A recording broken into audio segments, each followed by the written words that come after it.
یقین کا درست ہونا، کائنات سے یقین نکل جائے، کائنات کی ہر ذرے سے یقین نکل جائے، نفع نقصان کا خطرہ دل سے نکل جائے اور نکل کر ایک اللہ کی ذات پر آ جائے۔ نفع پہنچانے والا وہ ہے، نقصان پہنچانے والا وہ ہے، عزت دینے والا وہ ہے، ذلت دینے والا وہ ہے، سارے خزانے اس کے ہیں۔ یہ یقین بن جائے، ہر بنی ہوئی چیز سے یقین نکل کر بنانے والے پر آ جائے، یہ ایک خلاصہ ہے۔ خلاصہ ہر بنی ہوئی چیز سے یقین نکل کر کس پر آ جائے؟ ارے بولو تو صحیح، ہر بنی ہوئی چیز سے یقین نکل کر بنانے والے پر آ جائے، یہ یقین کا خلاصہ ہے، یہ یقین کا خلاصہ ہے۔ بادشاہ رحمۃ اللہ علیہ فرمایا کرتے تھے کہ ایمان والا دنیا کے کائنات کے جس نقشے سے یقین نکال کر اللہ جل جلالہ عم نوالہ کے ذات پر یقین کو لے آئے گا، اللہ تعالیٰ اس چیز کو انسان کے تابع بنا دیں گے، اس چیز کو ایمان والے کے لیے مسخر فرما دیں گے، اس چیز کو ایمان والے کے تابع کر دیں گے، اس کے حوالے کر دیں گے۔ سارا نظام کائنات ایسا صحابہ کرام کے قدموں میں لا کر رکھ دیا، ایسا قدموں میں لا کر رکھ دیا، جب چاہے بارش لے لو، جب چاہے مدد لے لو، جیسے چاہے دروازے کھلوا لو، جیسی چاہے آسانی اللہ سے پیدا کروا لو۔ یہاں ہمارا حال یہ ہو گیا کہ ہم نے کلمے کو چھوڑ کر، اس یقین کو چھوڑ کر، جو نظر آتا رہا، جو دکھتا رہا، جہاں سے بنتا نظر آتا رہا وہاں سے بناتے رہے، جہاں سے بنتا نظر آتا رہا وہاں سے بناتے رہے۔ جی دیکھیے، سب سے پہلے ستارے نظر آئے لوگوں کو کہ جی یہ ہمارا رب ہے، چاند نظر آیا لوگوں کو چمکتا ہوا آسمان پر، کتنا خوبصورت، کتنا بڑا سارا، رات کے اندھیرے کو، رات کی ظلمت کو کیسی چاندنی میں بدل دے اور کیسی پیاری روشنی آسمان سے آئے اور کیسے واضح نظر آئے، کہنے لگے یہ ہمارا رب ہے۔ صبح ہوئی سورج دکھا کہ تم بھی غلط، تم بھی غلط، سب بیوقوف ہو، یہ ہمارا رب ہے۔ بات سمجھ میں آ رہی ہے؟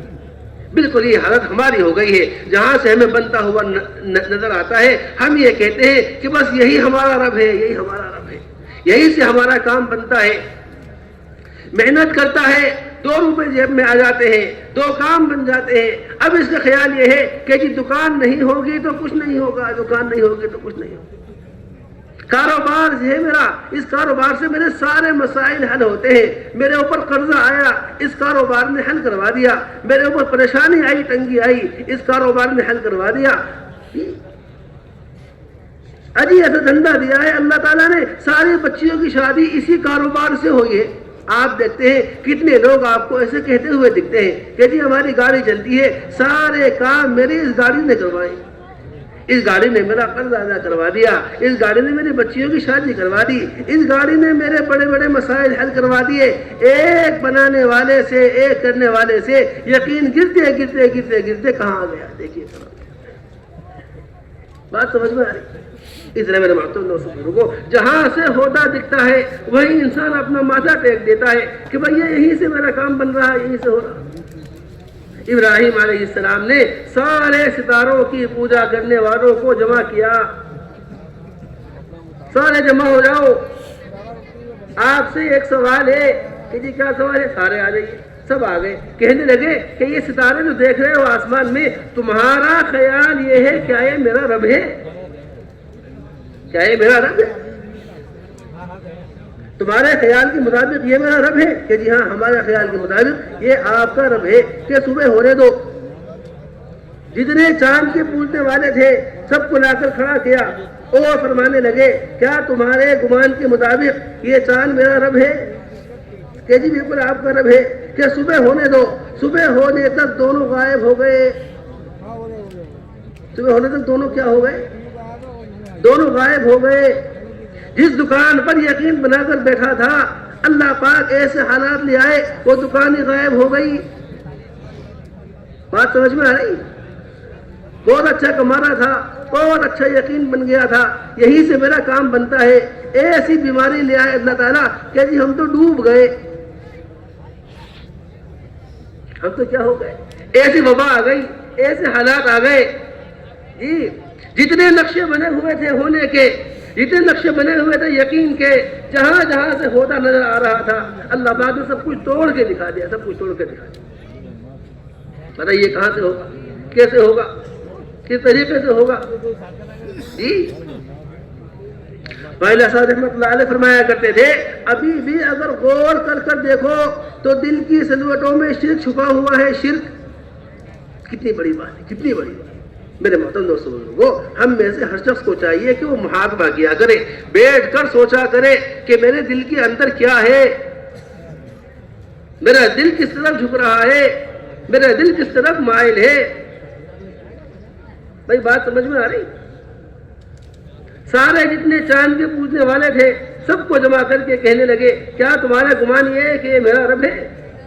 تو پھر اگر یہ بات ہے اور تم اپنی بات میں سچے ہو تو ذرا صبح ہونے دو.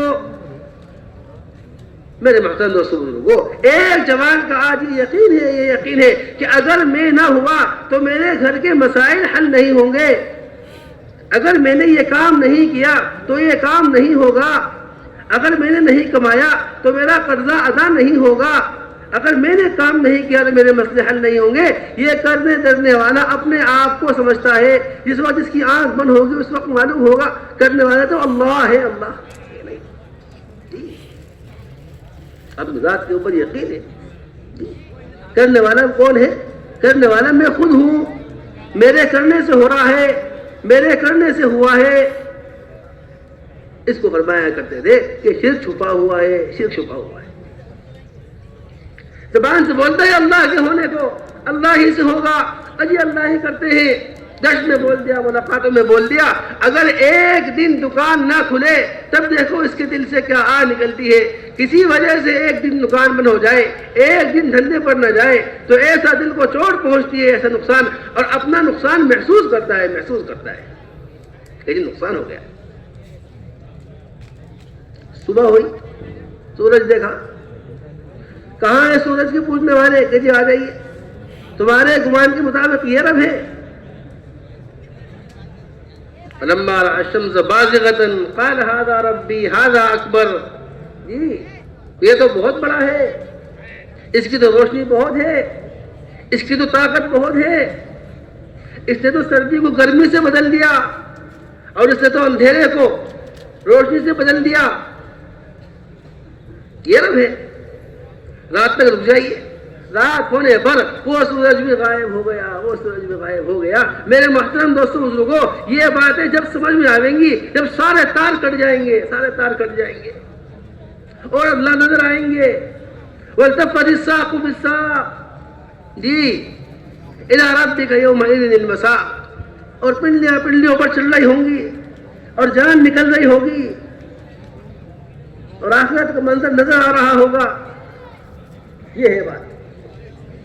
ساری چیزوں سے بیزار ہو کر, ساری چیزوں سے بیزار ہو کر کہ تم جتنی چیزوں کو اللہ کے علاوہ پوچھتے ہو, تم جتنی چیزوں کو اللہ کے علاوہ بڑا مانتے ہو, تم جتنی چیزوں سے ہونے کے یقین کو اپنے دل میں بٹھائے ہوئے ہو, میں ہر چیز سے بیزاری کا اعلان کرتا ہوں, ہر چیز سے بیزاری کا اعلان کرتا ہوں. انی وجہت وجہی للذی فطر السماوات والارض حنیفا وما انا من المشرکین. ہر چیز سے منہ پھیر کر, ہر چیز سے بیزار ہو کر, ہر چیز سے یکسو ہو کر اپنے رخ کو اللہ کی طرف کرتا ہوں. اپنے رخ کو کس کی طرف کرتا ہوں؟ اللہ کی طرف کرتا ہوں. میرے محترم دوستو بزرگوں, یہ ہے اصل بات کہ سب سے پہلے ہم بیٹھ کر یہ سوچیں کہ ہمارے دل کے اندر کیا ہے, ہمارے دل کے اندر کس سے ہونے کا یقین بیٹھا ہوا ہے. جی کرنے والی ذات اللہ کی ہے. اللہ کریں گے حکموں پر کریں گے, اللہ کریں گے حکموں پر کریں گے, اللہ کریں گے جناب رسول اللہ صلی اللہ علیہ وسلم کے طریقے پر کریں گے, جو آپ نے بات فرمائی ہے اس کے مطابق کریں گے. کرنے والے کون ہیں؟ کرنے والے اللہ تعالیٰ ہے, اللہ کی ذات ہے کرنے والے. کریں گے کس پر؟ حکموں پر کریں گے. جو حکم کو پورا کرے گا اس کے لیے وعدے ہیں, جو حکم کو توڑ دے گا اس کے لیے عذاب ہے اور اس کے لیے وعید ہے. جو حکم کو توڑ دے گا اس کے لیے کیا ہے؟ اس کے لیے وعید. جو حکم پورا کرے گا اس کے لیے وعدے ہیں. بنی اسرائیل نے ہفتے کے دن شکار کر لیا, بندر بنا دیے گئے. کیا بنا دیے گئے؟ حکم ملا شکار نہیں کرنا. بنی اسرائیل کو حکم ملا کہ ہفتے کے دن شکار نہیں ہوگا. امتحان, آزمائش. ہاں اور ہفتے کے دن مچھلیوں کو کیا حکم ہوا کہ صاف سمندر کے کنارے آ جاؤ. کہاں جاؤ؟ سمندر کے کنارے، سب ساحل پہ آ جاؤ. اور یہ مچھلیاں اچھل رہی ہیں نگاہوں کے سامنے، اور حکم یہ ہے کہ شکار نہیں ہوگا. میرے محترم دوستو بزرگوں، ایسی آزمائش لے کر آتے ہیں اللہ تعالیٰ، اور اتنا آسان بنا دیتے ہیں، اتنا آسان بنا دیتے ہیں کہ آدمی جلدی سے اس کو کر لے. اور وہ امتحان ہوتا ہے، وہ آزمائش ہوتی ہے. اور ادھر صحابہ کرام کو احرام کی حالت میں شکار سے روک دیا گیا. ادھر بنی اسرائیل کو ہفتے کے دن شکار سے روکا گیا، اور ادھر صحابہ کرام کو احرام میں شکار سے روکا گیا. اور ان کے ساتھ بھی وہی اللہ رب العزت نے کیا کہ پرندوں کو اتنے قریب لے کر آ گئے، اتنے قریب لے کر آ گئے کہ اگر چاہے تو شکار کو اپنے ہاتھ سے پکڑ لے. شکار کو کیسے پکڑ لے؟ ارے بولو، اپنے ہاتھ سے شکار کو پکڑ لے، اتنا قریب شکار بیٹھا ہوا ہے. تنالہ ایدیکم ورماحکم لیعلم اللہ من یخافہ بالغیب. یہ آزمائش کس لیے کہ یہ جاننا ہے کہ کون اللہ سے ڈرتا ہے بغیر اللہ کو دیکھے. جی تو ایسے مواقع زندگی میں آتے ہیں کہ آدمی کے لیے گناہ آسان ہوتا ہے، آسان دکھتا ہے. جیسے آج کے زمانے میں سود آسان ہو گیا ہے. کیا آسان ہو گیا؟ سود. اور اتنا آسان کر دیا گیا، اتنا آسان، اور اس کے نام بدل دیے گئے. اس کے نام بدل دیے گئے کہ جی یہ تو سود نہیں ہے، یہ فلاں نفع ہے، یہ فلاں چیز ہے. حالانکہ حدیث میں آیا ہے کہ ایسا زمانہ لوگوں پر آنے والا ہے کہ سود کھانے والے کے علاوہ کوئی باقی نہیں رہے گا.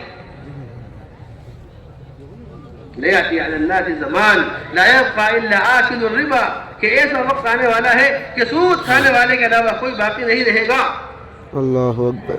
آج دیکھیے میرے محترم دوستو بزرگوں، سارا دھندا سود پر ہے، اور مسلمان بے خوف ہو کر سود کھا رہا ہے، بے خوف ہو کر سود کھا رہا ہے. یہ کیا ہے؟ یہ ہے کہ اللہ کا خوف دل سے جاتا رہا، اللہ کا خوف دل سے جاتا رہا. ایک مسلمان آج کے زمانے میں جتنے اپنے فقر سے اور اپنے فاقے سے ڈرتا ہے، جتنا ہلاک ہو جانے سے ڈرتا ہے، اتنا خوف اگر اس کے اندر اللہ کا آ جائے تو اس کے سارے مسائل حل ہو جائیں. اتنا خوف کس کا آ جائے؟ اتنا خوف اس کو اپنے نقصان کا ہے. اتنا خوف اگر اس کے اندر اللہ کا آ جائے تو اس کے سارے مسائل حل ہو جائیں. اس کے کیا ہو جائے؟ سارے مسائل اس کے حل ہو جائیں. آپ دیکھ لیجئے یہ واقعہ کہ صحابہ کرام کے لیے شکار اتنا قریب آ گیا، اتنا قریب شکار لایا گیا کہ چاہے تو ان کا ہاتھ اس کو پکڑ لے،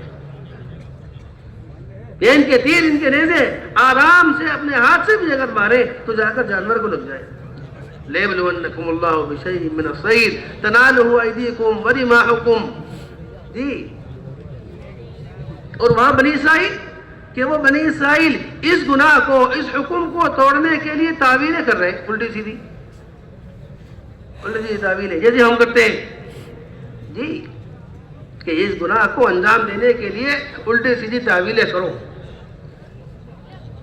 کیا کیا؟ کہنے لگے کہ جی ایک کام کرو، ہفتے کے دن شکار سے منع کیا ہے تو ہفتے کے دن جال ڈال دیا جائے، اور اتوار کو اس کو کھینچ لیں گے. اتوار میں اس کو کیا کر لیں گے؟ اس کو کھینچ لیں گے.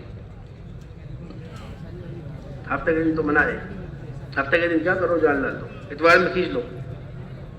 منع کیا کہ نہیں ایسا نہ کرو، اللہ ناراض ہو جائیں گے. اچھا جی اب کیا کرے کہ جی ایک کام کرو، سمندر کے کنارے ایک گڑھا ایسا کھود دیا جائے.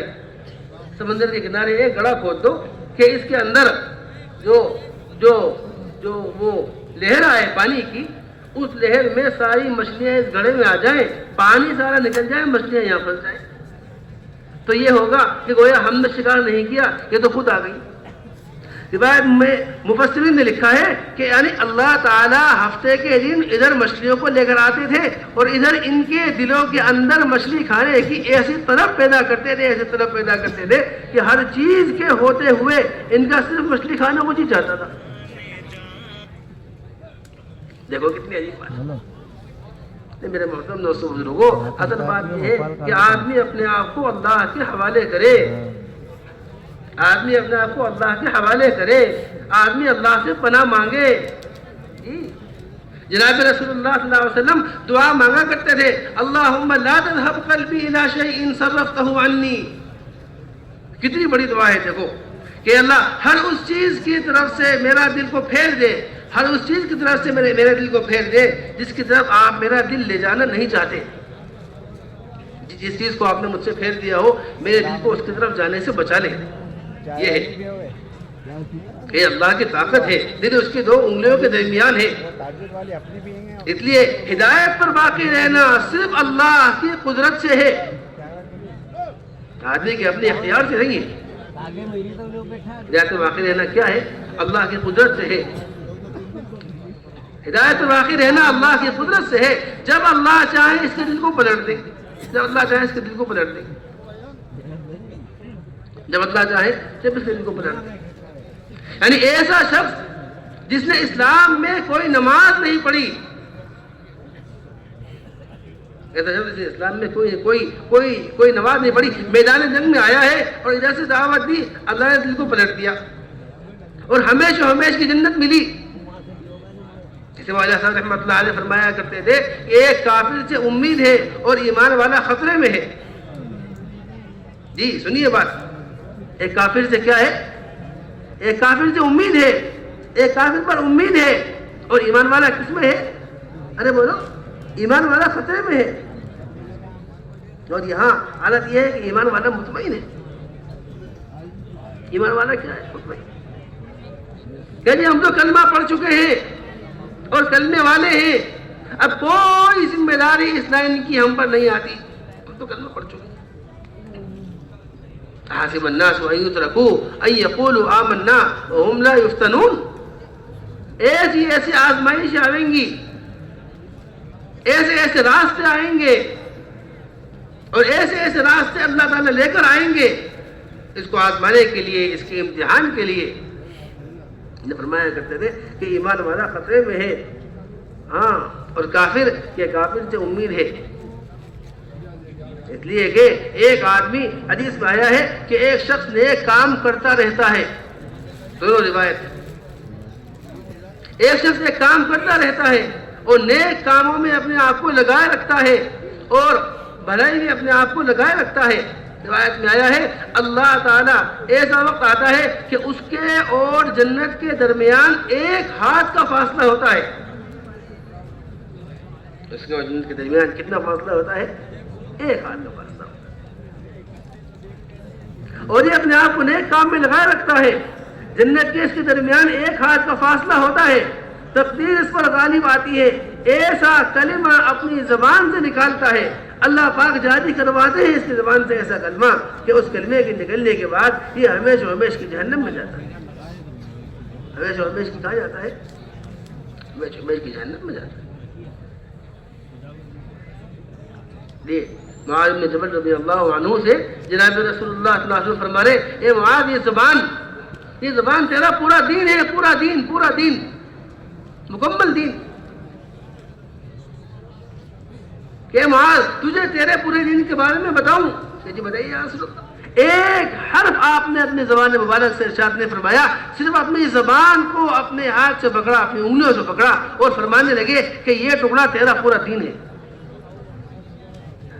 تو جی آج ایک ایمان والا کچھ بھی بول دیتا ہے اور بولنے کو اپنے اختیار سمجھتا ہے کہ جی میری زبان ہے، میری مرضی ہے، میں کچھ بھی بول سکتا ہوں. اور بے خوف ہو کر دھوکہ دیتا ہے اور جھوٹ بولتا ہے اور غیبتیں کرتا ہے اور الزام تراشی کرتا ہے. میرے محترم دوستو بزرگوں، یہ وہ ساری چیزیں ہیں جو اس کے اندر کلمے کو توڑ دیتی ہیں. حدیث میں آیا ہے من غشنا فلیس منا، جو دھوکہ دے وہ ہمارا نہیں ہے. جو دھوکہ دے وہ کس کا نہیں ہے؟ ہماری امت کا نہیں ہے، ہم میں سے نہیں ہے جو دھوکہ دے. دھوکہ آپ سوچئے آج ایمان والے کیسے دھوکے دیتے ہیں. ذرا دیکھو بازار جا کے دیکھو. میں تو یہاں تک عرض کرتا ہوں ایمان والوں کے بازار سے صرف دھوکے کو نکال دو تو بازار ہی بند ہو جائے گا. اس کو نکال دو. دھوکہ نکال دو، صرف دھوکہ نکال دیجئے، بازار بند ہو جائے گا، بازار بند ہو جائے گا۔ کیا یہ اسلام کی تعلیمات ہے؟ ارے کیا اسلام نے ہم کو یہ سکھایا ہے؟ میرے محترم دوستوں بزرگوں، اسلام کو اگر کبھی نقصان پہنچے گا تو صرف مسلمان سے پہنچے گا، مسلمان سے پہنچے گا جی۔ کسی غیر میں اتنا دم نہیں ہے، اتنی طاقت نہیں ہے کہ اسلام کو نقصان پہنچائے۔ اسلام کو نقصان کون پہنچائے گا جی؟ مسلمان۔ سود کس نے کھایا جی؟ اور جھوٹ کس نے بولا؟ اور نمازیں کس نے چھوڑی؟ اور جناب رسول اللہ صلی اللہ علیہ وسلم کے طریقے کو، آپ کی سنت کو پردے پشت کس نے ڈالا؟ مسلمان نے۔ میرے محترم دوستوں بزرگوں، یہ ہے اصل بات کہ اسلام کو نقصان پہنچے گا، کس سے پہنچے گا؟ مسلمان سے پہنچے گا۔ اور مسلمان کو نقصان پہنچانا چاہتا ہے، حالانکہ یہ کہتا ہے اسلام، جبکہ جناب رسول اللہ صلی اللہ علیہ وسلم نے ارشاد فرما دیا المسلم من سلم المسلمون من لسانہ و یدہ، مسلمان تو وہ ہے جس کے ہاتھ سے، اس کے زبان سے دوسرے مسلمان محفوظ رہے۔ آپ بتائیے، ہماری زبان سے، ہمارے ہاتھ سے کوئی محفوظ نہیں ہے، ہماری زبان سے، ہمارے ہاتھ سے کوئی محفوظ نہیں ہے۔ کسی کے بارے میں فیصلہ کرنا ہو، کسی کے اوپر الزام لگانا ہو جی، کسی کو گمراہ کہنا ہو، کسی کو زخمی کرنا ہو، ہماری زبانیں تیار ہیں، ہماری زبانیں بالکل تیار ہیں، ہماری زبانیں بالکل تیار ہیں کسی کو زخمی کرنے کے لیے، ہمارے ہاتھ بالکل تیار ہیں اور ہماری زبانیں بالکل تیار ہیں کسی کی قیمت کرنے کے لیے۔ دیکھ لیجیے آپ، اور یہ کون سا اسلام ہے؟ یہ بات تو سمجھنی پڑے گی، یہ کون سا اسلام ہے؟ جبکہ جناب رسول اللہ صلی اللہ علیہ وسلم نے ایک یہودی کا ہاتھ کاٹنے کا فیصلہ کر لیا۔ سوچیے، آپ سنیے، کتنی عجیب بات ہے، کتنی عجیب بات ہے، کتنی عجیب بات ہے۔ ایک یہودی جس نے چوری نہیں کی تھی اور اس کے اوپر چوری کا الزام لگا دیا گیا اور اس کے ہاتھ کاٹنے کا آپ نے فیصلہ فرما لیا، اس کا ہاتھ کاٹنے کا آپ نے فیصلہ فرما لیا، وہ یہودی ہے۔ اور دوسرا بھی ایک شخص ہے جو نہ مسلمان ہے نہ کچھ بھی نہیں ہے۔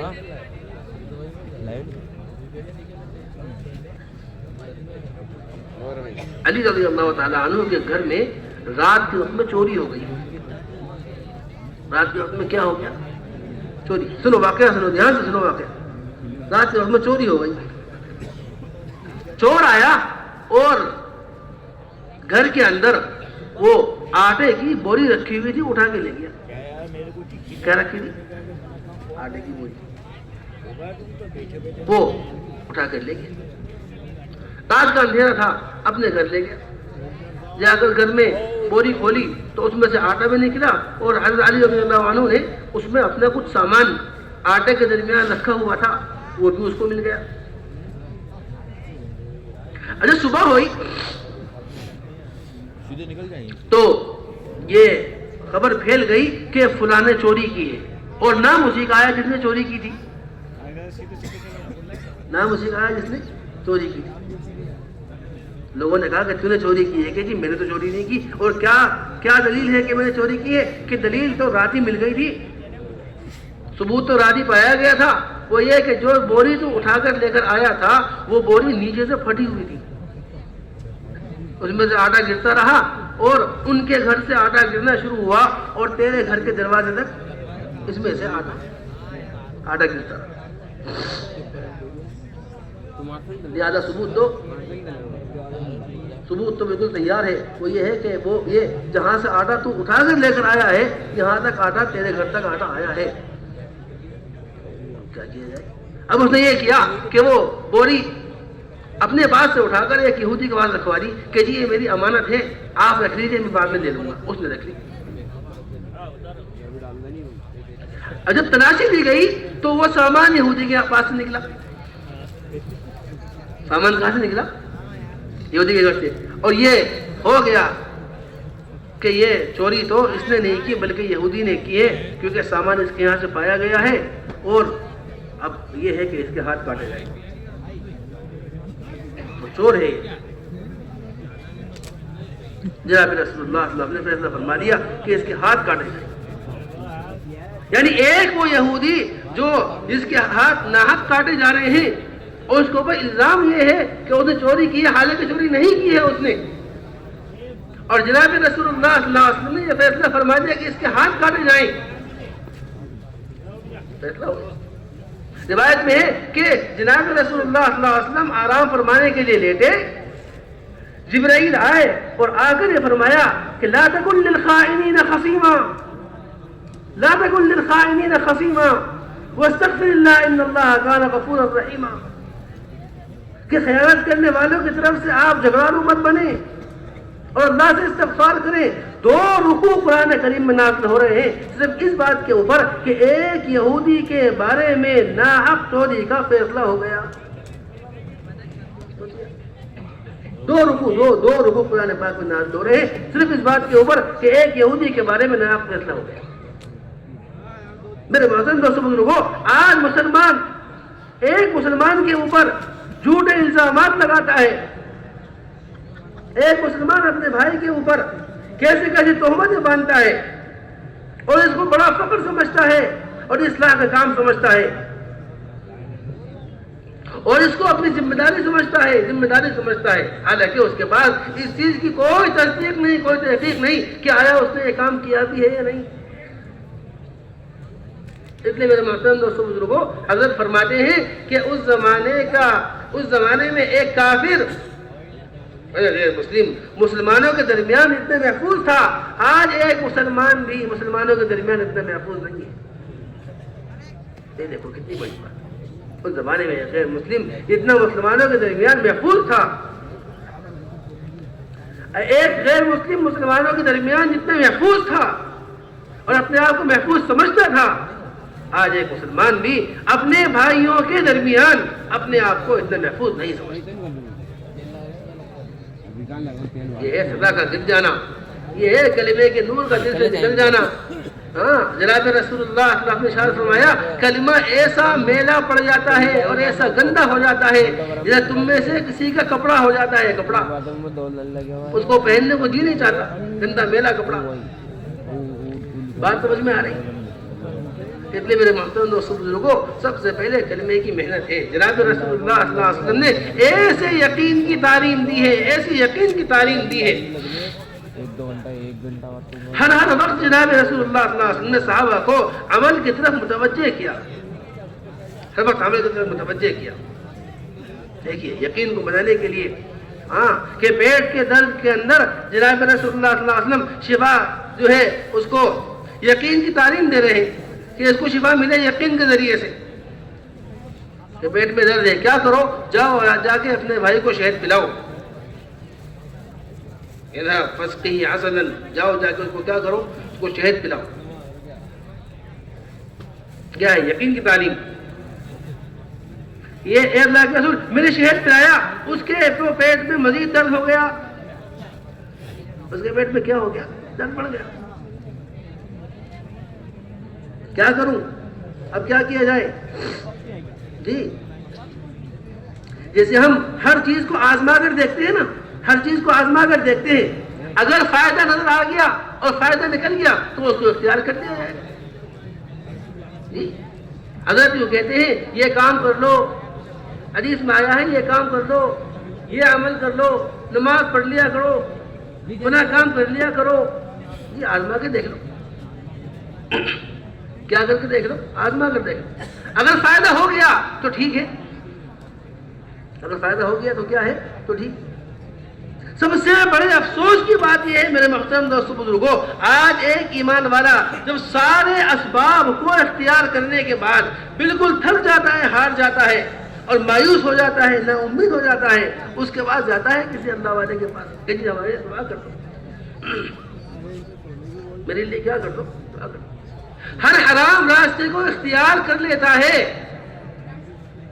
ہر حرام راستے کو اختیار کر لیتا ہے، جتنا اللہ کو ناراض کر سکتا ہے اتنا ناراض کر لیتا ہے، جتنا اللہ کو ناراض کر سکتا ہے اتنا ناراض کر لیتا ہے، اس کے بعد جو ہے ایک اللہ والے کے پاس جا کر اپنی پریشانی کو مانگتا ہے۔ اب بھی یہ براہ راست اللہ تک نہیں پہنچا، براہ راست اللہ تک نہیں پہنچا، میرے محترم دوستوں بزرگوں، ہمارا حال تو یہ ہے، جب کوئی حال آتا ہے، جب کوئی پریشانی آتی ہے، پہلے اپنے آپ سے زور لگاتا ہے، ہر ممکن کوشش کرتا ہے، جتنے اسباب ہیں سارے اختیار کر لیتا ہے، حرام راستے بھی اختیار کر لیتا ہے، اپنے آپ کو قرض سے بچانے کے لیے سود لے لیتا ہے، اور جو گناہ اس سے ہو سکتا ہے کر لیتا ہے۔ جب ہر چیز سے مایوس ہو جاتا ہے اور ہر دروازہ بند ہو جاتا ہے، پھر اللہ کے پاس جاتا ہے اور جا کر دعا مانگتا ہے۔ حالانکہ حق یہ تھا کہ ہر وہ کام جس کو انسان یہ سوچتا ہو کہ یہ میرے ہاتھ کا کام ہے، مجھ سے آسانی سے ہو سکتا ہے، میری بات کو دھیان سے سننا، ہر وہ کام جس کو انسان یہ سوچتا ہے کہ جس کو یہ سوچتا ہو کہ یہ کام میرے ہاتھ کا ہے اور آسانی سے ہو سکتا ہے، اس کام کو بھی اللہ سے ایسا محتاج ہو کر مانگنا چاہیے، ایسے محتاج ہو کر مانگنا چاہیے جیسے اس کام کو اللہ سے مانگتا ہے جو اس کے ہاتھ کا نہیں۔ یہ فرمایا حدیث میں کہ چپل کا تسمہ بھی اگر ٹوٹ جائے تو کس سے مانگنا؟ اللہ سے مانگنا۔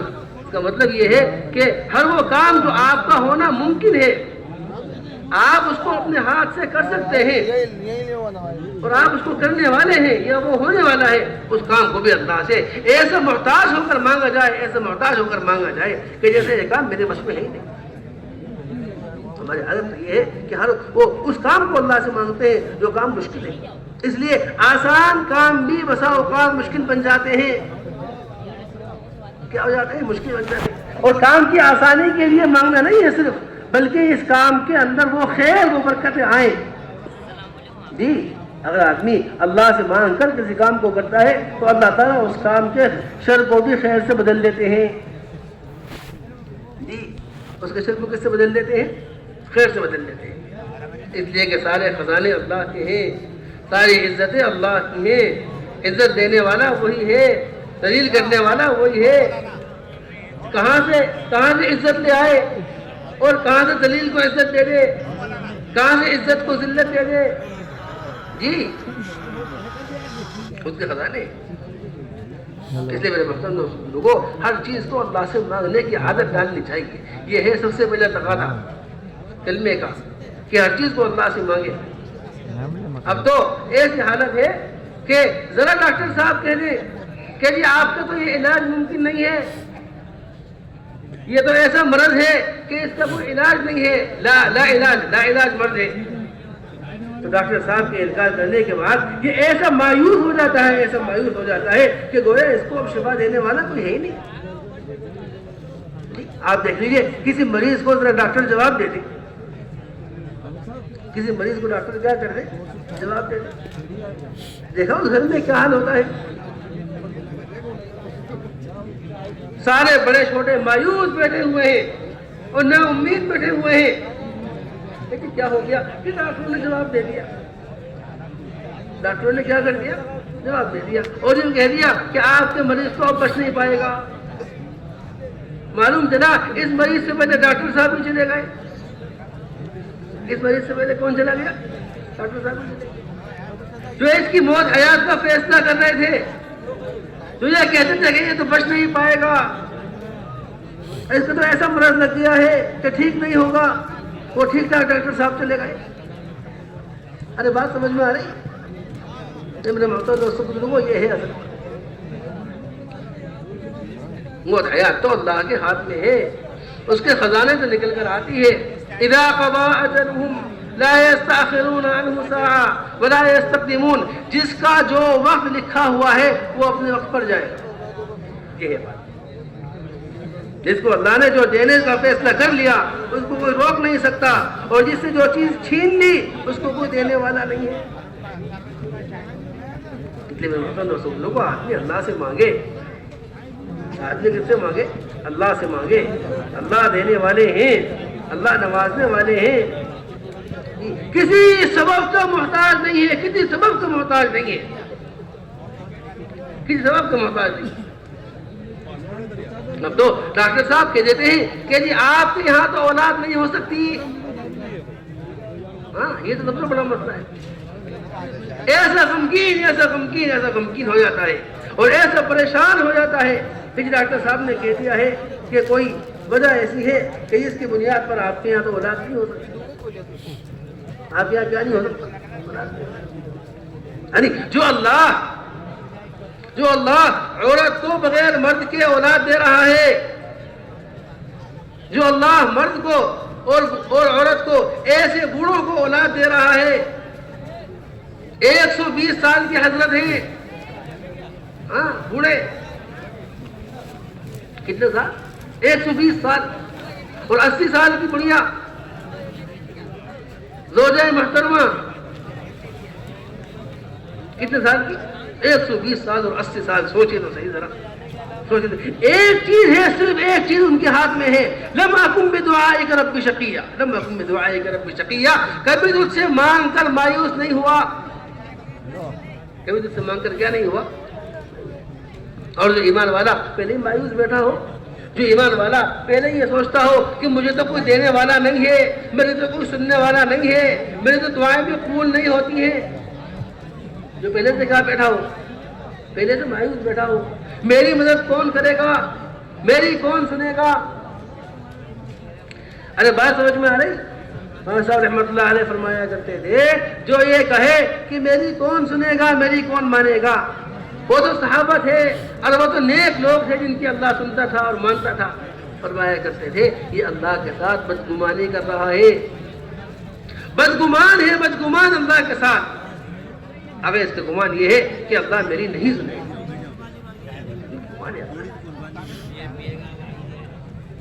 اللہ کے ساتھ کیا کرنا؟ بدگمانی کرنا. ایسا بڑا ظالم سرکش فرعون، اس کے بارے میں تو اللہ فرما رہے کہ اگر مرتے مرتے بھی موسیٰ کا رب نہ کہہ کر مجھ سے مانگتا تو میں اس کو بچا لیتا. کیسا بڑا بدماش، کیسا بڑا شیطان. آدمی کو ہر وقت اس بات کا محاسبہ کرنا چاہیے، ہر وقت اس بات کو ملحوظ رکھنا چاہیے کہ اللہ میرے ساتھ ہے جو میرے کاموں کو بنانے والا ہے. اللہ میرے ساتھ ہے جو میرے کاموں کو بنانے والا ہے. ہر وقت اس چیز کو اپنے خیال میں رکھے اور ہر چیز کو اللہ سے ایسا محتاج ہو کر مانگے، ایسا محتاج ہو کر مانگے. دیکھ لیجیے آگے سمندر ہے، آگے سمندر جیسے کہتے ہیں نا، آگے کنویں پیچھے کھائی. ارے سمجھ میں آ رہی ہے؟ آگے سمندر، پیچھے فرعون اور اس کا لشکر، پیچھے فرعون اور اس کا لشکر، اور آگے کیا؟ آگے سمندر. کہاں جائے بچے، کہاں سے راستہ نکالے بچنے کا. لیکن موسیٰ علیہ السلام کا جملہ ان معی ربی سیہدین، ان معی ربی سیہدین، اگر آج بھی ایک ایمان والا اس جملے کو ہر وقت اپنے ساتھ رکھے، ہر وقت اپنے ساتھ رکھے، نقصان آوے تو یہ کہے ان معی ربی سیہدین، بیماری آوے تو یہ کہے ان معی ربی سیہدین. سارے راستے بند نظر آ رہے ہو، کہیں سے نکلنے کا راستہ نہ دکھ رہا ہو، اور ایسی ذلت میں پھنس گیا ہو یا ایسی مصیبت میں گرفتار ہو گیا ہو، اور اس وقت میں یہی کہہ کر کھڑا ہو ان معی ربی سیہدین. میرے محترم دوستوں بزرگوں، ایسا دروازہ اللہ کھولیں گے، ایسی راحت اللہ لاویں گے، اور ایسی جگہ سے راستہ نکالیں گے جہاں سے اس کو گمان بھی نہیں ہوگا، جہاں سے اس کا خیال بھی نہیں جائے گا. ایسی جگہ سے راستہ نکال کر لے کر آئیں گے. یرزق من حیث لا یحتسب، ایسی جگہ سے روزی دیں گے جہاں سے اس کو گمان نہ ہو، ایسی جگہ سے روزی دیں گے جہاں سے اس کو کیا نہ ہو، گمان نہ ہو، خیال بھی اس کے چاہے پر بھی اس کا مانا جائے کہ وہاں سے بھی کچھ میرا ہو سکتا ہے، بن سکتا ہے. ایسی جگہ سے نہیں.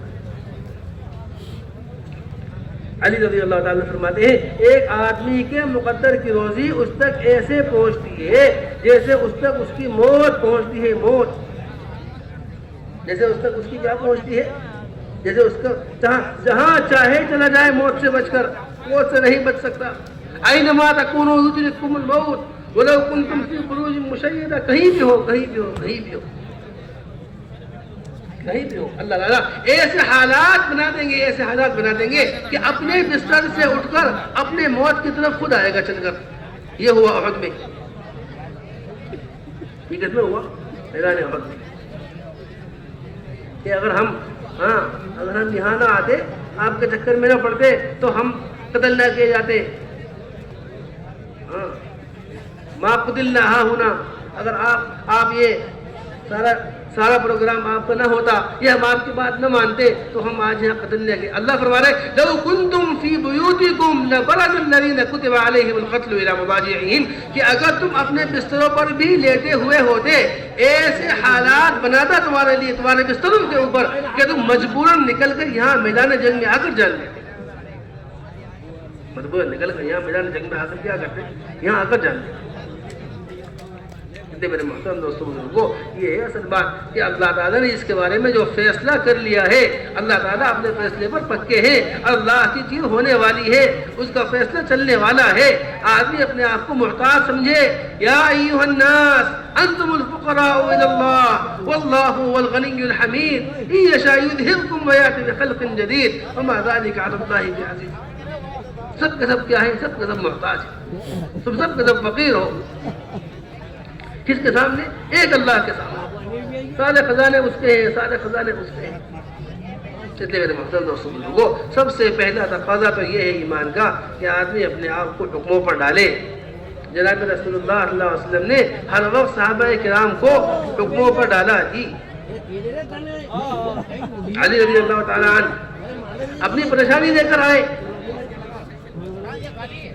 آپ نے فرمایا اے علی 5000 بکریاں ہیں لے لو. 5000 بکریاں ابھی لے لو. کتنی بکریاں 5000 بکریاں لے لو ابھی فوراً. یہ ہے میرے پاس. اور یہ پھر یہ ہے کہ میں تمہیں ایک ایسی دعا سکھاتا ہوں کہ اگر تم اس دعا کو صبح شام پڑھ لو تو اللہ تعالیٰ تمہارا دین تمہارے دنیا دونوں ٹھیک کر دیں گے. دنیا بھی ٹھیک ہو جائے گی اور دین بھی ٹھیک ہو جائے گا. راستے بنا دیں گے اللہ تعالیٰ. تمہارے دین دنیا اللہ تعالیٰ دونوں ٹھیک کر دیں گے. ایسی دعا میرے پاس ہے. 5000 بکریاں لے لو.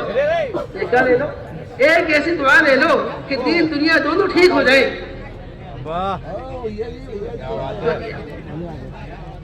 ایسے کلمات کہ جس سے آدمی کا دین دنیا دونوں ٹھیک ہو جائے. جو خرابی اس کے اندر ہو رہی ہو جو چیز اس کے اندر اللہ کی مرضی کے خلاف ہو رہی ہو اللہ ان کو اپنے حکم سے ٹھیک کر دے. تو یہ بھی نہیں معلوم کہ ہم ٹھیک کر کے آئے اور غلط کیا کر رہے ہیں. سب سے بڑی فساد اور سب سے بڑا خسارہ اور سب سے بڑا نقصان اگر کسی کو فرمایا ہے تو اس کو فرمایا ہے جو آدمی غلط کو ٹھیک سمجھتے ہوئے کر رہا ہو. آدمی غلط کو کیا کر رہا ہو ٹھیک سمجھ کر کوئی کام کرنے میں لگا ہوا ہو اور اس غلطی کو اس گناہ کو گناہ نہ سمجھ کر اپنے لیے ثواب کا کام. ایک مشرک کی غلطی صرف اتنی ہے کہ وہ شرک کو ثواب سمجھتا ہے. ایک مشرک کی غلطی کتنی ہے کہ وہ شرک کو کیا سمجھتا ہے ثواب اور صحیح سمجھتا ہے. ہر وہ کام جو ہم اور آپ کر رہے ہیں صحیح ہو یہ ضروری نہیں ہے. هل انبئکم بالاخسرین اعمالا سب سے زیادہ خسارے والے کون ہیں الذین ضل سعیهم فی الحیاۃ الدنیا وهم یحسبون انهم یحسنون صنعا. ان کی باغ دوڑ کیا ہے ان کی باغ دوڑ گمراہی والی ہے. ان کی باغ دوڑ سراسر غلط ہے. ان کے کام سراسر غلط ہے. اور دل کے اندر یہ خیال ہے کہ ہم تو بہترین کام کر رہے ہیں. بہترین کام ہم تو کیا کر رہے ہیں. سلمان فارسی رضی اللہ تعالیٰ نے فرماتے ہیں کہ تم بہت سے ایسے کام کرتے ہو جو تمہاری نظر میں تمہاری نگاہ میں جن کاموں کی حیثیت ایک بال کے برابر بھی نہیں ہوتی.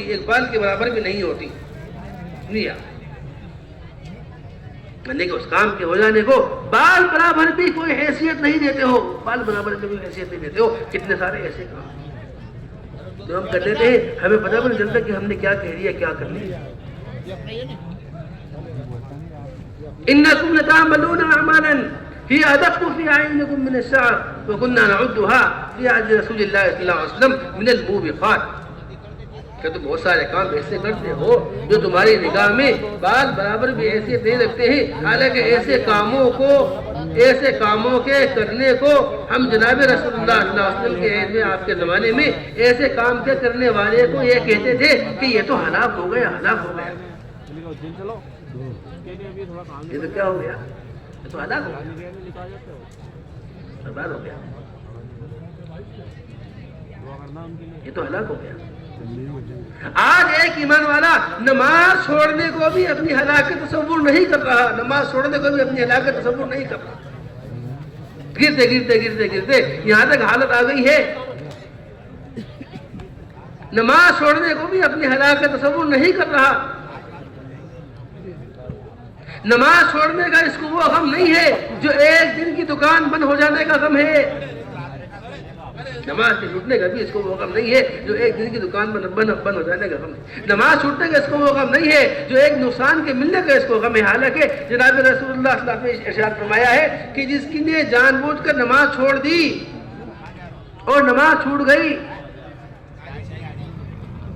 وہ دو ایسا ہے فَكَأَنَّمَا غُدِرَ أَهْلُهُ وَمَالُهُ، گویا کہ اس کے گھر والے اس کا اہل مال بالکل جیسے ہمارے یہاں کہتے ہیں روڈ پر آ گیا، روڈ پر سب کچھ ختم، دیوانہ نکل جائے کسی کا، جی کیسا افسوس ہوتا ہے سننے والوں کو، سارا مال گیا، ساری چیزیں گئیں، گھر بار بیوی بچے سب ختم، پوری بربادی، مکمل بربادی۔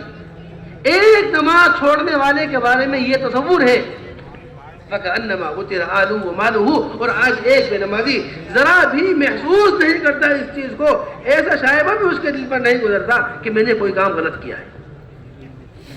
میرے محترم دوستوں کو یہ دیکھیں کہ ایک ایمان والا نماز چھوڑنے کو گناہ خیال نہیں کر رہا، گناہ خیال نہیں کر رہا، اس کو یہ معلوم ہی نہیں ہے کہ یہ میں نے کوئی گناہ کیا ہے، حالانکہ وہ برباد ہو گیا، برباد ہو گیا، برباد ہو گیا، اس کی بربادی میں کوئی شک نہیں ہے، کوئی شک نہیں ہے اس کی بربادی۔ حدیث میں آیا ہے ایک بے نمازی کی نوزت 80 گھرانوں پر، ایک بے نمازی کی نوزت 80 خاندانوں پر پڑتی ہے، 80 علاقوں پر، 80 قبیلوں پر ایک بے نمازی کی نوزت پڑتی ہے،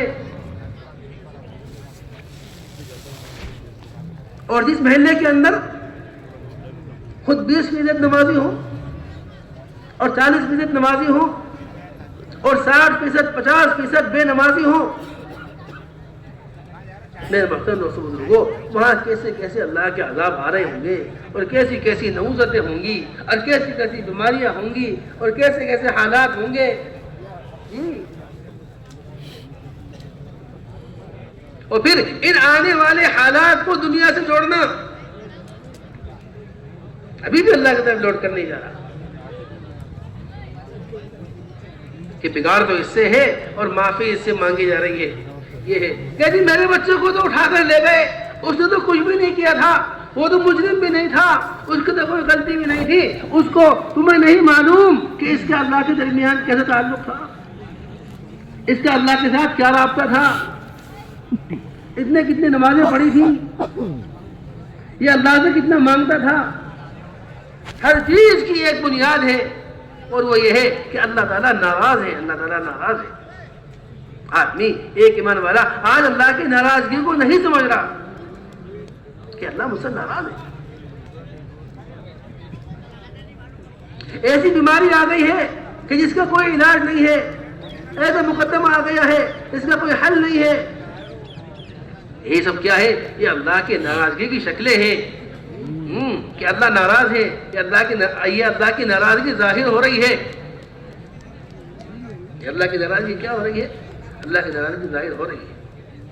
اس لیے کہ میرے محترم دوستوں بزرگوں، جو اپنے آپ کو حکموں پر نہیں چلائے گا، حکم ٹوٹے گا تو اللہ کی طرف سے عذاب آ جائے گا، حکم ٹوٹے گا تو اللہ ناراض ہوں گے، حکم ٹوٹے گا تو دنیا بھی بگڑے گی، آخرت بھی بگڑے گی، سب کچھ بگڑے گا۔ کیا ہوا؟ حکم ٹوٹ گیا، ایک قانون ٹوٹ جائے، ذرا ایک قانون کی خلاف ورزی ہو جائے، ایک قانون کی خلاف ورزی پر ایک ایمان والا حکومت کی طرف سے آنے والی پکڑ کا منتظر ہوتا ہے کہ جی میں نے یہ قانون توڑا ہے۔ بات سمجھ میں آ رہی؟ اشارہ ہوتا ہے نا، اشارہ، سڑک کے اوپر ریڈ لائٹ ہوتی ہے، ریڈ لائٹ، اب آپ کو رکنا ہے، رک جاؤ، لال ہو گئی بتی، کوئی ریڈ لائٹ توڑ دے، اشارہ کاٹ دے، ارے بات سمجھ میں آ رہی؟ اشارہ کاٹ کے بھاگ جائے تو آگے تک چاروں طرف دیکھتا رہے گا کہاں سے پکڑ آتی ہے، کہاں سے پکڑ آتی ہے۔ دیکھو کوئی کھڑا ہوا تو نہیں ہے، کوئی دیکھ تو نہیں رہا، ارے ہے نا ایسا؟ آگے سے کہ منتظر رہتا ہے اور اس کا دل گھبرائے ہوا رہتا ہے اور یہ پریشان رہتا ہے کہ میں نے اشارہ کاٹا ہے، میں نے ایک قانون کی خلاف ورزی کی ہے، اور حالانکہ اس قانون کی خلاف ورزی کرنے سے، اس اشارے کے کاٹنے سے اس کا ایکسیڈنٹ بھی ہو سکتا ہے، اس کا حادثہ بھی ہو سکتا ہے، اس کے اوپر کوئی نقصان بھی آ سکتا ہے، کوئی پکڑ بھی آ سکتی ہے، یہ تمام تر خطرات اس کے اندر رہتے ہیں۔ اور میرے محترم دوستو بزرگوں، ایک ایمان والا نماز چھوڑ دیتا ہے، روزہ چھوڑ دیتا ہے، زکوٰۃ کھا جاتا ہے، اور اس کو اللہ کی طرف سے آنے والے کسی پکڑ کا کوئی خوف ہی نہیں ہوتا کہ میں نے کوئی کام غلط کیا ہے۔ یہ اس بات کو تسلیم کرنے کے لیے تیار نہیں ہے کہ مجھ سے کوئی غلطی بھی ہوئی ہے، کیونکہ یہ اس کو غلطی مانتی نہیں۔ یہ اس بات کو تسلیم کرنے کے لیے بھی تیار نہیں ہے کہ میں نے کچھ غلط کیا ہے۔ سوچیے، آپ سوچیے، ایسا ہی ہے نا؟ ایک بے نمازی یہ تسلیم کرنے کے لیے تیار نہیں ہے کہ میں نے کوئی گناہ کیا ہے۔ علیہ قیامت کے دن سب سے پہلا سوال نماز کا ہوگا، سب سے پہلا سوال نماز کا ہوگا۔ فَإِذَا صَلُحَتْ سَائِرُ عَمَلِهِ وَإِذَا فَسَدَتْ سَائِرُ عَمَلِهِ۔ نماز ٹھیک ہے کہ سب کو ٹھیک ہے، جاؤ۔ اگر اس کی نماز ٹھیک ہوگی تو اس کے معاملات بھی ٹھیک ہوں گے، اگر اس کی نماز ٹھیک ہوگی تو اس کے اخلاق بھی درست ہوں گے، اگر اس کی نماز ٹھیک ہوگی تو اس کا معاشرہ ٹھیک ہوگا، اگر اس کی نماز ٹھیک ہوگی تو یہ یقیناً حرام سے بچ رہا ہوگا، اس کی نماز ٹھیک ہوگی تو یہ 100% دین پر قائم ہوگا۔ اور اگر نماز خراب ہے کہ اب تو سب کچھ خراب ہے، اگر نماز خراب ہے تو اب اس کے ساری چیزیں خراب ہیں، اس کا کوئی عمل ٹھیک نہیں ہے، اس لیے کہ بنیاد ہی ٹھیک نہیں ہے۔ اب اس کے معاملات دیکھ لیجئے، اب اس کے اخلاق دیکھ لیجئے، اب اس کی کمائی دیکھ لیجئے، ہر چیز اپنے رخ سے ہٹی ہوئی ملے گی، اس لیے کہ بنیاد ٹھیک نہیں ہے۔ سمجھ میں آ رہی بات؟ جناب رسول اللہ صلی اللہ علیہ وسلم ہر وقت عمل کی طرف متوجہ کرتے تھے۔ یا رسول اللہ، تجارت کے لیے بحرین جانا چاہتا ہوں، کیا کام کروں؟ 2 رکعت نماز پڑھ لو، 2 رکعت کیا پڑھ لو؟ 2 رکعت نماز پڑھ لو، اللہ تعالیٰ تمہارے اس سفر میں برکت رکھ دیں گے، ہر قسم کے نقصان سے تمہیں بچا لیں گے۔ میرے محترم دوستو بزرگوں، یہ ہے اصل بات کہ نماز آدمی ایسی پڑھے ہر چیز سے بے خبر ہو کر، دنیا کی ہر فکر کو اپنے پیٹھ کے پیچھے ڈال کر، ایک اللہ کی طرف متوجہ ہو کر اللہ کے سامنے ایسا کھڑا ہو الحمدللہ رب العالمین۔ جب ایک بندہ اپنی زبان سے الحمدللہ رب العالمین کہتا ہے، ساری کائنات کے بنانے والے اللہ اس کی بات کا جواب دیتے ہیں، حمدنی عبدی، حمدنی عبدی، میرے بندے نے میری تعریف کی ہے۔ کتنی بڑی بات، الحمدللہ رب العالمین جب یہ کہہ رہا ہے، سارے کائنات کے بنانے والے، ہر نفع نقصان کو پیدا کرنے والے، ہر چیز کے خزانے جن کے پاس ہیں، اس کی ساری پریشانیوں کا حل جن کے ہاتھ پہ ہے، وہ اس کی بات کا جواب دیتے ہیں۔ میرے بندے نے میری تعریف کی، اثنا علی عبدی مجدنی عبدی بینی و بین عبدی ولعبدی ما سأل، میرے بندے کے درمیان گفتگو ہو رہی ہے، اور آج میرا بندہ جو مجھ سے مانگے اس کو ملے گا۔ اور بندہ کہاں ہے؟ بندے کو کچھ پتہ ہی نہیں۔ امام صاحب نے کہا کیا، امام صاحب نے پڑھا کیا پڑھا گیا، کون سی نماز پڑھی گئی، کیسے میں نے پڑھی، اذان ہوئی، نماز شروع ہوئی، بھاگتا مسجد میں آیا، جی نہ ٹوپی سر پر ہے، نہ کپڑے پاک ہے، نہ کچھ ہے، آگا نیت باندھی، اور ابھی نماز کا سلام مکمل پھرتا نہیں ہے کہ آپ دیکھیں گے کہ وہاں سے بھاگنے کی جلدی رہتی۔ یہ ایک بوجھ تھا جو سر سے میں نے اتار دیا، ایک بوجھ تھا جو سر سے میں نے اتار دیا، یہ حالت، ایک بوجھ تھا جو میں نے سر سے اپنے سر سے اتار دیا۔ میرے محترم دوستو بزرگوں، ایسی نماز میلے کپڑے کی طرح، جیسے میرا کپڑا وہ گندا کپڑا لپیٹ کر، یہ نماز میرے گندے کپڑے کی طرح لپیٹ کر اس کے منہ پر مار دی جائے گی، یہ تیری نماز، یہ تیری نماز۔ یہ جیسے نماز یہ نہیں نماز کا حال ہے. مولانا یوسف صاحب رحمۃ اللہ علیہ ایک بہت زبردست بات ارشاد فرمایا کرتے. آج کل جو ہماری نمازوں کا اور ہماری عبادات کا جو حال ہو گیا ہے اس کو سامنے رکھتے ہوئے فرمایا کرتے تھے کہ اب نمازوں کا یہ حال ہو گیا. مسجد میں نماز ہوئی, مسجد میں نماز ہوئی, دھیان سے سنو, عصر کی نماز, نماز کا سلام پھرا. اب جو ہے یہ اختلاف ہو گیا کہ جی کتنی رکعتیں ہوئی. ایک مثال دیا کرتی تھی, مثال کتنی رکعتیں ہوئی. کوئی کہہ رہا 4 ہوئی, کوئی کہتا ہے 3 ہوئی, کوئی کہتا ہے 5 ہوئی, جس کے جو سمجھ میں آ رہا. حاضر کوئی تھا, حاضر کوئی تھا کہ بتائے کتنی ہوئی. کوئی کہتا ہے اتنی ہوئی, کوئی کہتا ہے اتنی ہوئی. امام صاحب کو پریشان نے کیا کرنا, کس کی مانے کس کی سنے, کیا ہوا کتنا ہوا. بڑے میاں کھڑے ہوئے, بڑے میاں اور کھڑے ہو کر کہتے ہیں کہ جی 4 رکعت پوری ہوئی ہے, نہ 3 نہ 5. کتنی رکعتیں پوری ہوئی؟ 4 رکعتیں پوری ہوئی. تب دیکھنے لگے کہ واہ بھائی واہ, دیکھو بڑے میاں کیسے حاضر ہیں, کیسے ماشاءاللہ کتنے دھیان سے, کتنے توجہ سے ہاں اپنی نماز کو پڑھ رہے ہیں. کہ بڑے میاں کیسے 4 رکعتیں, آپ کیسے یہ بات کہہ رہے ہیں کہ 4 ہی ہوئی؟ کہ بھائی بات یہ ہے کہ میرے پھلوں کی 4 ٹھیلیاں لگتی ہیں. پھلوں کی کتنی ٹھیلی لگتی ہے؟ کیلے کی, امرود کی ٹھیلی لگاتا ہوں. ٹھیلی کا کام ہے پھیری. اور میں نے 4 رکعت میں اپنی 4 ٹھیلیوں کا حساب جوڑا ہے. 4 ٹھیلیوں کا حساب برابر ہے. 4 ٹھیلیوں کا حساب کیا ہے؟ 4 کا حساب برابر ہے. کوئی 1 روپیہ پہ کسی ٹھیلی کا آگے کچھ نہیں ہوا. یہ دلیل ہے میرے پاس کہ 4 رکعت فرمایا کرتے تھے. جو حاضر ہیں ان کا یہ حال ہے. آج ہماری نمازوں کا یہ حال ہو گیا. حضرت زبیر رضی اللہ تعالیٰ عنہ ایسی نماز پڑھ رہے ہیں, ایسی نماز پڑھ رہے ہیں, حضرت آپ کا پیر کاٹا جائے گا, اس میں زخم ہو گیا ہے, بے ہوش کیا جائے گا. بے ہوش کرنے کا طریقہ تو ٹھیک نہیں ہے کہ جی اس کو پیر کو کاٹ کے جسم سے الگ کیا جائے گا, اس لیے کہ یہ مرض, یہ بیماری اور یہ تکلیف خطرہ یہ ہے کہ پورے بدن میں پھیل جائے گی. کہ جس وقت میں سجدے کی حالت میں ہوں اس وقت میں میرا پیر کاٹ کر الگ کر دیا جائے, اس لیے کہ اس وقت میں دنیا سے پوری طرح کٹ جاتا ہوں.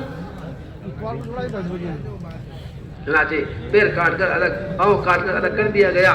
لوگ آ رہے ہیں تیمارداری کے لیے اور آنے والے کہہ رہے ہیں کہ بہت خوشخبری ہو آپ کے لیے کہ آپ تو ابھی دنیا میں ہیں اور پیر جنت میں چلا گیا. آپ تو ابھی کہاں ہیں؟ آپ تو دنیا میں ہیں اور پیر کہاں چلا گیا آپ کا؟ کہ پیر جنت میں چلا گیا. خوشخبری ہو, خوشخبری ہو آپ کے لیے. یہ ہے بات. تو میرے محترم دوستو بزرگوں, اپنے آپ کو عمل میں لگانا ہے, اپنی نمازوں کو بنانا ہے. نماز ایک ایسی چیز ہے جو انسان کو ہر برائی سے روکنے کے لیے کافی ہے. ان الصلاۃ تنہی عن الفحشاء والمنکر, کہ نماز آدمی کو ہر برے کام سے, ہر بری بات سے, جتنی برائی عام ہے اور جتنی برائی کے اوپر مسلمان جمع ہوا ہے, جتنی برائی کو مسلمان چھوڑ نہیں پا رہا ہے, اس کی واحد وجہ یہ ہے اور اس کا ایک سبب یہ ہے کہ انسان کو اور اس نے مسلمان نے نماز کو چھوڑ دیا ہے. اگر یہ نماز کو مضبوطی سے پکڑ کے رکھتا, ہر گناہ کے ساتھ پکڑ کے رکھتا, ہر گناہ کے ساتھ پکڑ کے رکھتا, چاہے جو گناہ اس سے ہو رہا ہوتا, جو گناہ اس سے ہو رہا ہوتا, کوئی گناہ اس گناہ سے بڑا نہیں ہے کہ یہ عبادت کو چھوڑ دے. اس سے بڑا اس سے بڑا کوئی گناہ نہیں. ہر گناہ مسلمان سے ممکن ہے, ہر گناہ مسلمان سے ممکن ہے. یہ سود کھا سکتا ہے, یہ زنا کر سکتا ہے, یہ غیبت کر سکتا ہے, یہ شراب پی سکتا ہے, لیکن یہ گناہ ممکن نہیں ہے کہ یہ نماز چھوڑ دے اور مسلمان باقی رہے. یہ گناہ ممکن نہیں ہے. اگر یہ اپنی ہر عادت کے باوجود, اپنے ہر گناہ کے باوجود اتنی بات کا عزم کر لے اور اتنی بات کی نیت کر لے کہ آج کے بعد کوئی نماز نہیں چھوٹے گی, تو انشاءاللہ یہ وقت اس کے اوپر آئے گا کہ یہ جتنی برائیوں میں یہ مبتلا ہوگا اللہ پاک اس کو اس برائی سے نکال کر دکھائیں گے. دیکھیں کسی برائی سے نکلنا یہ انسان کے اپنے بس میں نہیں ہے. ہاں کہ میں تو یہ کام چھوڑ دوں گا کہ آپ کے بس کا نہیں ہے. اس لیے کہ دل اللہ کے ہاتھ میں ہے. اگر آپ کے دل کو اللہ نے برائی کی طرف پھیر دیا ہے تو اس کو بھلائی کی طرف لے آنے والی کوئی طاقت نہیں ہے. کوئی طاقت ایسی نہیں ہے کہ جو کسی کے دل کو برائی کی طرف سے بھلائی کی طرف لے آئے سوائے اللہ کے کہ وہ اللہ کی مرضی ہے اور اس کا احسان ہے اور اس کا رحم ہے کہ وہ کسی کے دل کو برائی سے پھیر کر بھلائی کی طرف لے آئے. دیکھو وہ اسباب اختیار کرنے چاہیے جو اس کو گناہ سے روک دیں. جی جب تک وہ اسباب اختیار نہیں کرے گا اور اس کے اوپر آنے والے حالات اس کے اوپر آتے رہیں گے تو ان کو برداشت کرنا یہ صبر نہیں کہلائے گا. اور اس کو